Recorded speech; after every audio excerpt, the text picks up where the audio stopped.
આજે અમે આવ્યા છે બનાસકાંઠા અને એવા પ્રગતિશીલ ખેડૂત છે સુમાજી માળી કરીને, એમના થ્રુ અમે આ બાયોફિટની પ્રોડક્ટ આલી છે. ભાઈને શું નામ છે ભાઈ તમારું? મહેશભાઈ રત્નાજી. એમને તમારે પશુઓનું શું તકલીફ હતી ભાઈ? મારે પશુ ઢેરતા નતા એટલે મેં આ દવા વાપરી. 100% ટ્રસ્ટેબલ વસ્તુ છે અને આ પાવડર વાપરવો જ જોઈએ. અને મારે હાલમાં 4 ગાયો, 2 ભેંસો, 4 ગાયો, 2 ગાયો એ ગાભણ નીકળી છે. એટલે આ વસ્તુ વાપરવા ખૂબ ટ્રસ્ટેબલ છે. તમે કેવી રીતે વાપરવાની ચાલુ કરી હતી, ક્યારથી કરી હતી? મતલબ હું છેલ્લા 4 થી 5 મહિનાથી વાપરું છું. ઓકે. અને તમારા ગાય ભેંસમાં શું તકલીફ હતી? તમે ગાય ભેંસમાં તકલીફ મતલબ કે ગાય ભેંસ ઠેરતી નથી. ઓકે.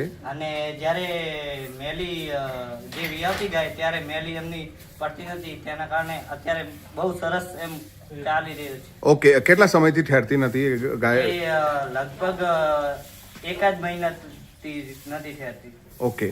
અને ઉથલા મારતી હતી એ તમે કહેતા હતા કે એ ઉથલા મારતી જે કઈ ગાય કે ભેંસ હતી એ ભેંસ હતી. એ કેટલા સમયથી ઉથલા મારતી હતી? એ 12 મહિનાથી. 12 મહિનાથી ઉથલા મારતી હતી. અચ્છા. ઓકે. કેટલા મહિના થયા? હવે અત્યારે હાલ આપણું પેટ આપ્યા પછી એને હમણાં બીજદાન કરાવ્યું છે. 4 મહિના થઈ ગયા. 4 મહિના એને પૂરા થયા છે. આપણે જોઈ શકીએ છીએ જે એમના પાછળ એ ભેંસ છે બતાવી રહ્યા છે, એને 4 મહિના અત્યારે કમ્પ્લીટ થયા છે. એ 12 મહિનાથી એ ઉથલા મારતી હતી અને અત્યારે હાલ એ કમ્પ્લીટ છે. અચ્છા. આનાથી તમને મતલબ એ ફાયદો થયો? કેટલા ગાય ભેંસને શરૂઆત કરી હતી આપણે? આ 2 ગાયો હોય ને 2-3 ભેંસો હોય. ઓકે. તો થેન્ક યુ વેરી મચ.